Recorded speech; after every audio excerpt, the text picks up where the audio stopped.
오늘은 열왕기상 19장 말씀으로 삶에 지친 이들에게 이런 제목의 말씀 함께 나누도록 하겠습니다.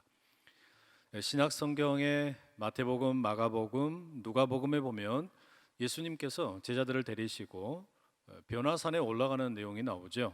그곳에서 예수님은 구약 성경의 대표적인 인물로 모세와 엘리야를 만나시게 됩니다.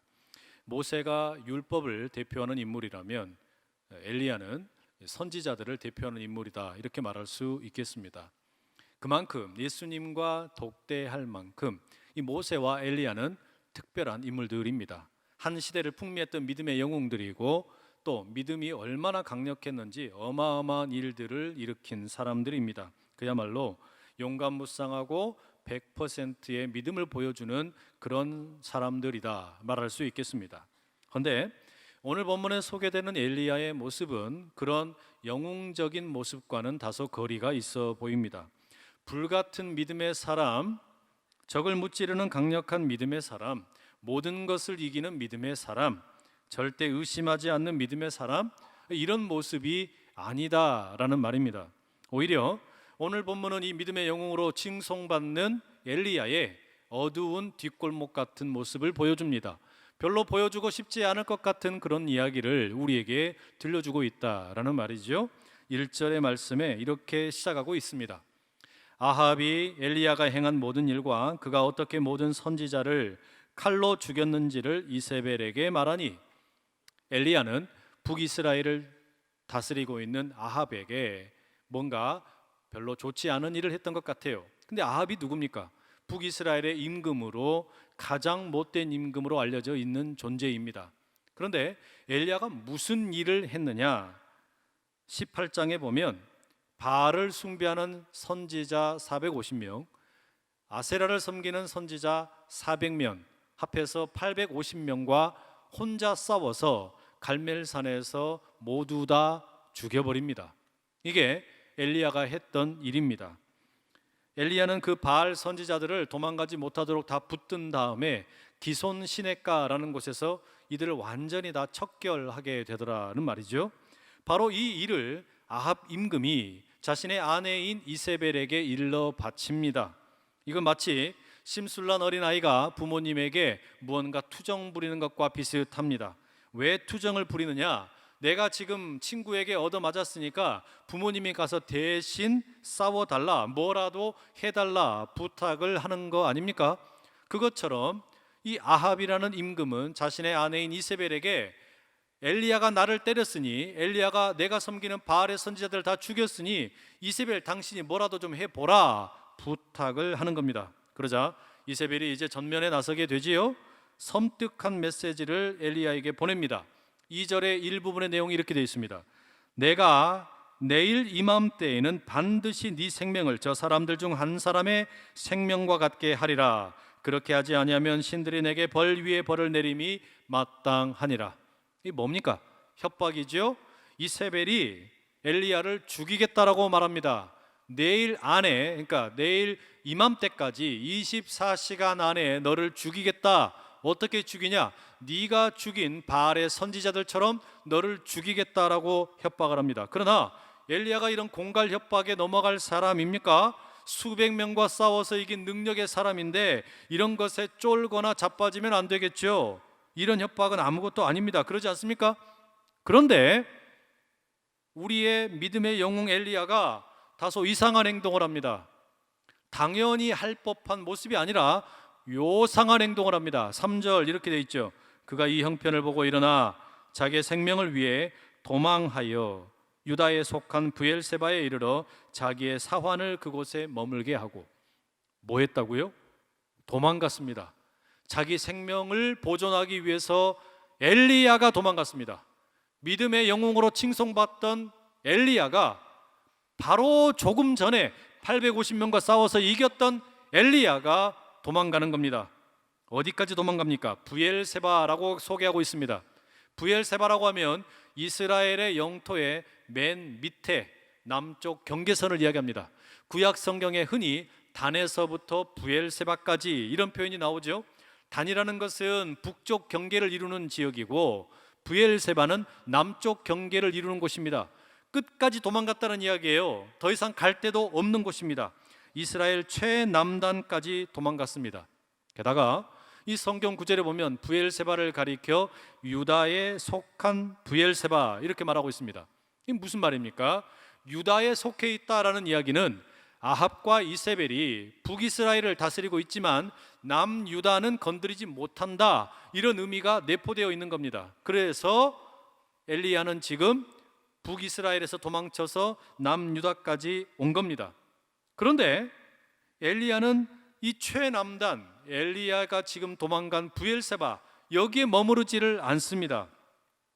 이 자신의 하인은 브엘세바에 머물게 하고 자신은 거기에서 또 하룻길을 광야로 들어갑니다. 하루 정도를 더 들어가는데 이번에는 하인도 없이 간다는 말이죠. 왜 이렇게 할까요? 왜 하인도 없이 이제 혼자서 브엘세바로부터 광야로까지 들어가는 거겠습니까? 여러분, 이것은 아무도 없는 곳으로 도망가고 싶은 그런 심정 아니겠습니까? 누구도 찾지 못하는 곳으로 가고 싶은 겁니다. 어떤 사람도 찾을 수 없는 곳, 사람이라고는, 인기척이라고는 찾을 수 없는 그런 곳에 숨고 싶은 그런 엘리야의 마음을 우리가 읽을 수 있습니다. 왜 이렇게까지 하느냐? 열왕기상 22장 44절에 보면 이런 구절이 있어요. 여호사밧이 이스라엘의 왕과 더불어 화평하니라. 이 구절에 의하면 당시에 유다를 다스리던 임금은 여호사밧이었습니다. 그런데 이 여호사밧이 북이스라엘을 다스리는 아합과 꽤나 화평하게 지냈습니다. 서로 간의 관계가 좋았다는 이야기예요. 그러니까 엘리야는 혹시라도 정치적인 거래로 자신이 지금 브엘사바에 머물고 있더라도 아합이 요구하면 여호사밧이 자신을 넘겨줄까 봐 이게 겁이 나가지고 브엘세바로부터 또 더 밑에까지 기어 들어갔다라는 이야기입니다. 저는 이 구절을 읽으면서 믿음의 영웅으로 추앙받는 너무나 커다란 승리를 경험했던 엘리야라는 한 인물이 얼마나 두려워하고 있는가, 떨고 있는가, 초조해하고 있는가, 이런 복합적인 감정을 느끼게 됩니다. 정말로 그렇습니다. 이 브엘세바까지 도망가고 하룻길을 더 깊이 내려가는 엘리야의 모습 속에는 처절한 고통과 두려움이 짙게 배어 있습니다. 여러분, 엘리야가 도망갈 때 비행기를 타고 갔겠습니까? 자동차를 타고 갔겠습니까? 오토바이를 타고 갔겠습니까? 자전거를 탔겠습니까? 아니요. 이 고대 이스라엘 당시에 이 엘리야와 같은 애언자들이 선택할 수 있는 운송수단은 딱 하나밖에 없습니다. 11호. 뭔지 아시죠? 자기 다리밖에 없는 겁니다. 그러니 걸어서 이스라엘 최남단 브엘세바까지 이르렀습니다. 그리고 혼자서 또 하룻길을 광야의 깊숙한 곳으로 들어갑니다. 그렇게 달리다 보면 당연히 피곤합니다. 그렇게 달리다 보면 당연히 목이 마릅니다. 그렇게 달리다 보면 당연히 배가 고픕니다. 그렇게 달리다 보면 당연히 잠을 제대로 잘 수가 없습니다. 그럼에도 엘리야는 왜 멈추지 않는 겁니까? 이세벨이 보낸 군인들이 두렵기 때문입니다. 이세벨의 협박이 무섭기 때문입니다. 이세벨에게 잡혀 죽을까 그렇습니다. 자신이 죽였던 바알의 선지자들처럼 자신도 죽을까 봐 두렵기 때문에 그렇습니다. 그러니 밤에 몸을 누이고 쉬지만 바람에 나뭇잎만 나부껴도 두렵습니다. 혹시라도 군인들이 온 것은 아닐까? 돌아다니는 사람들, 동물들, 식물까지도 다 무섭습니다. 잠을 이룰 수가 없어서 뜬 눈으로 치새우는 그런 밤들이 얼마나 많았겠습니까? 할 수만 있다면 이세벨로부터 더 멀리 도망가기 위해서 새벽 이른 시간부터 밤늦게까지 걷다가 뛰다가 그렇게 도망을 갑니다. 그리고 로뎀 나무 아래에 이르르게 됩니다. 이제 너무나 지쳐버린 엘리야가 하나님에게 신음하듯이 내뱉습니다. 자기가 죽기를 원하여 이르되 여호와여 넉넉하오니 지금 내 생명을 거두시옵소서. 나는 내 조상들보다 낫지 못하니이다. 여러분, 이게 뭡니까? 너무 지쳤다는 겁니다. 배도 고프고 다리도 이제는 퉁퉁 부어서 더 이상 걷지도 못하겠고 목도 마르고 지쳤고 피곤하고 더 이상 버틸 힘이 없다는 것이죠. 그러니 이제 차라리 죽는 게 좋겠다라는 겁니다. 자살하고 싶다는 겁니다. 생명을 마감하고 싶다는 겁니다. 여러분, 엘리야입니다. 하나님의 사람 엘리야가 지금 자살하고 싶다라고까지 자기의 마음을 표현하고 있습니다. 이게 어찌 우리가 알고 있는 일반적인 엘리야의 모습입니까?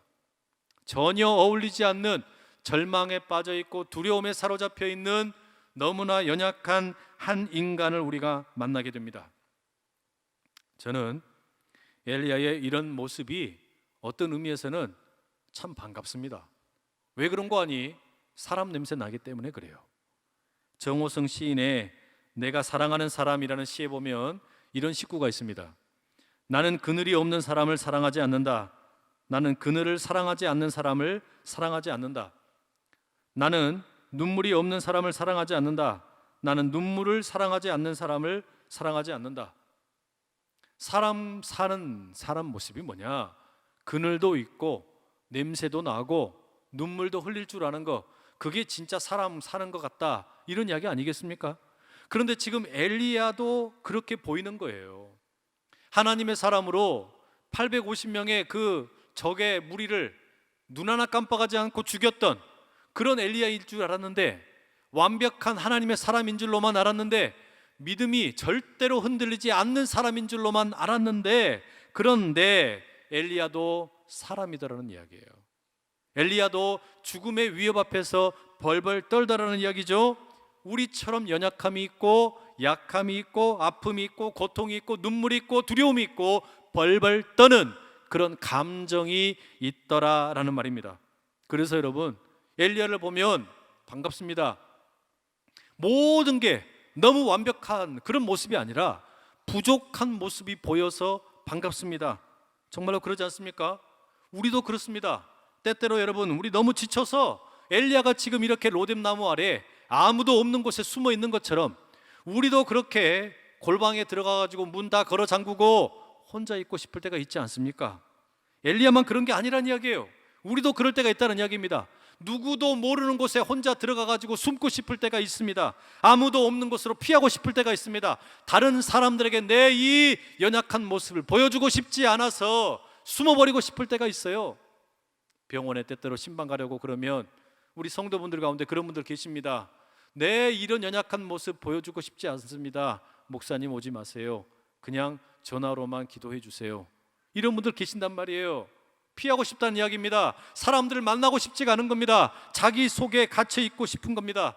아무리 엄청난 업적을 쌓았다고 해도, 잘 나가던 인생도 때때로 이렇게 우울해지고 침울해지고 고독에 사로잡혀 있는 경우가 참 많이 있습니다. 하늘을 나는 새도 떨어뜨리는 권력을 가지고 있다 할지라도 그렇습니다. 시중에 있는 돈을 모조리 다 갈퀴로 걸어 모으는 그런 자산가가 되어도 그렇습니다. 17대 1로 싸워도 지지 않을 것 같은 그런 전투력을 뽐내도 그렇습니다.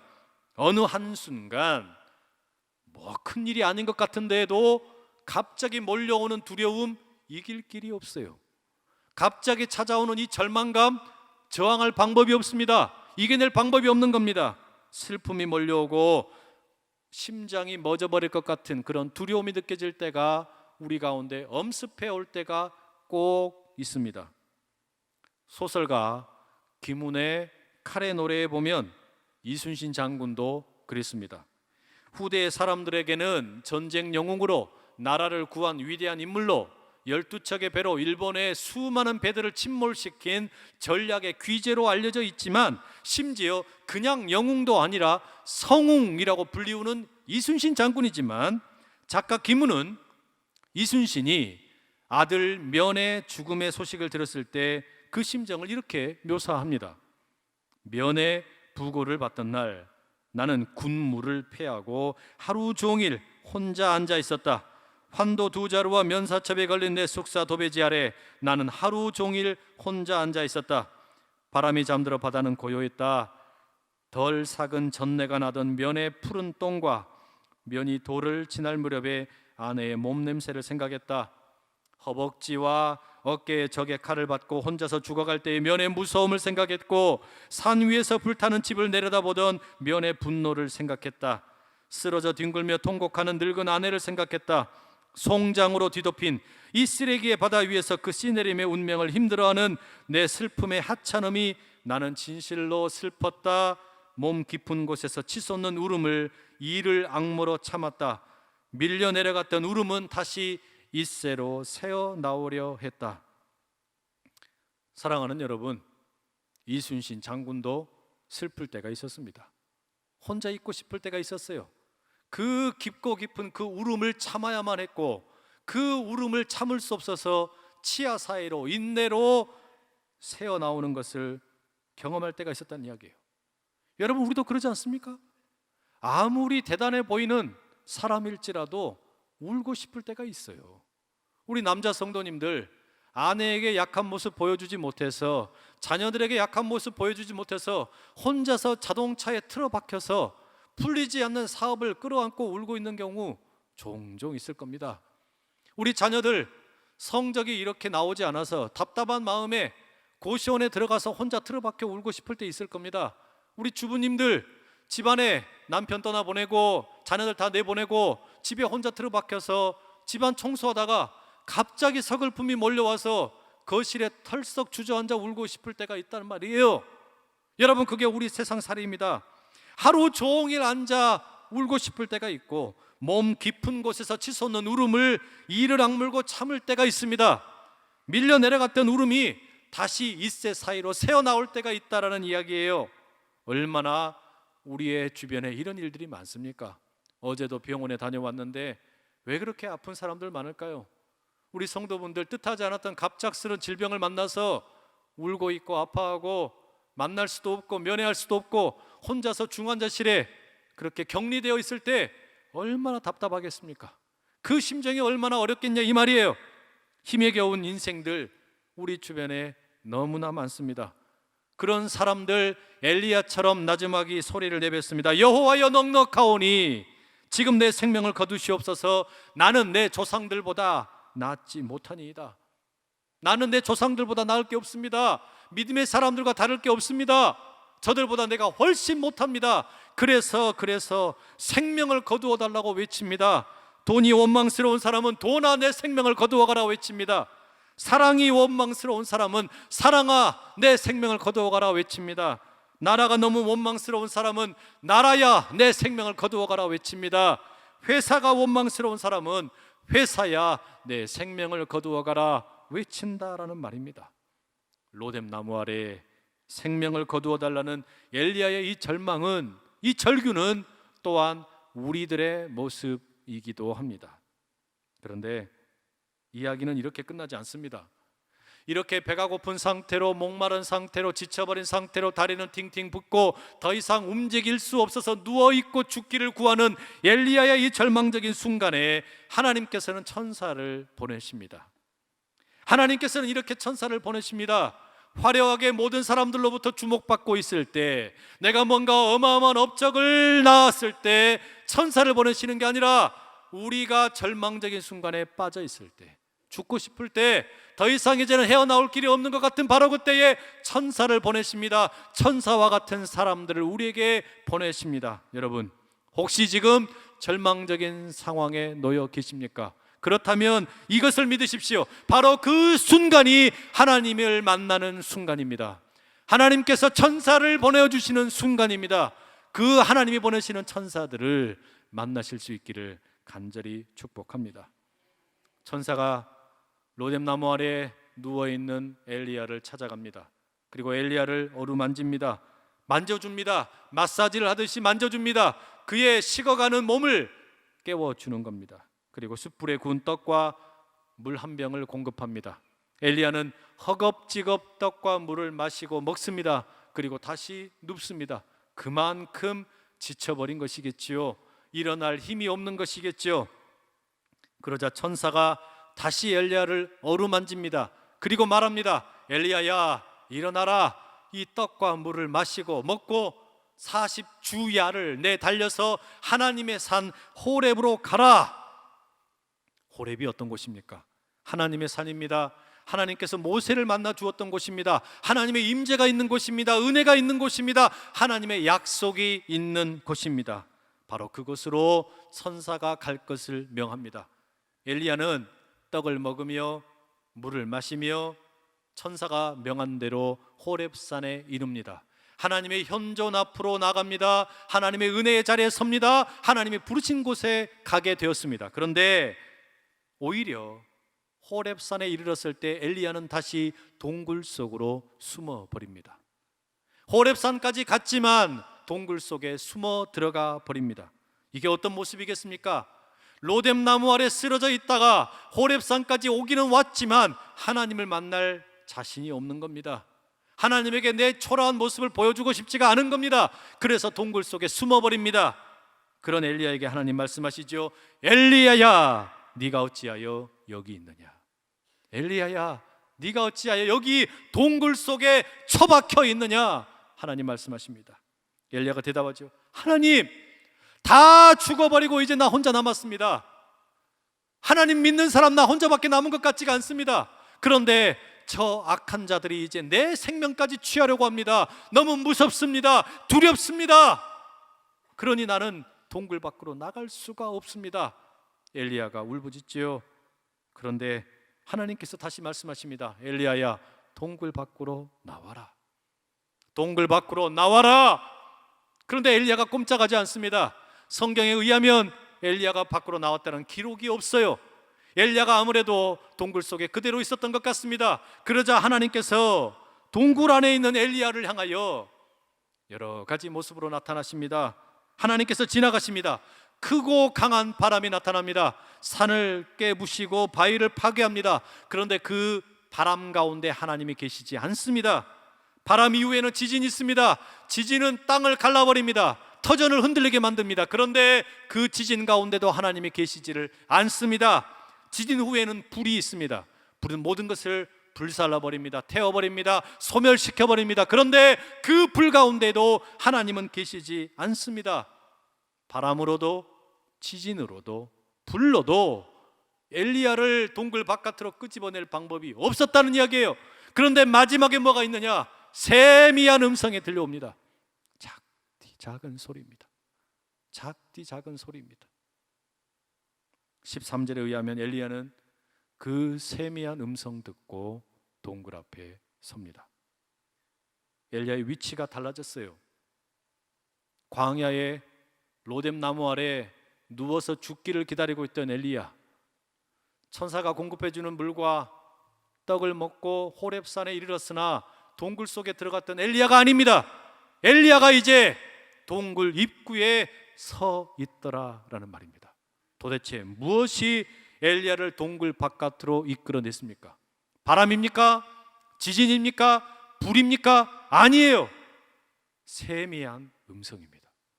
하나님의 세미한 음성이 엘리야를 동굴 바깥으로 끄집어내고 있더라라는 말입니다.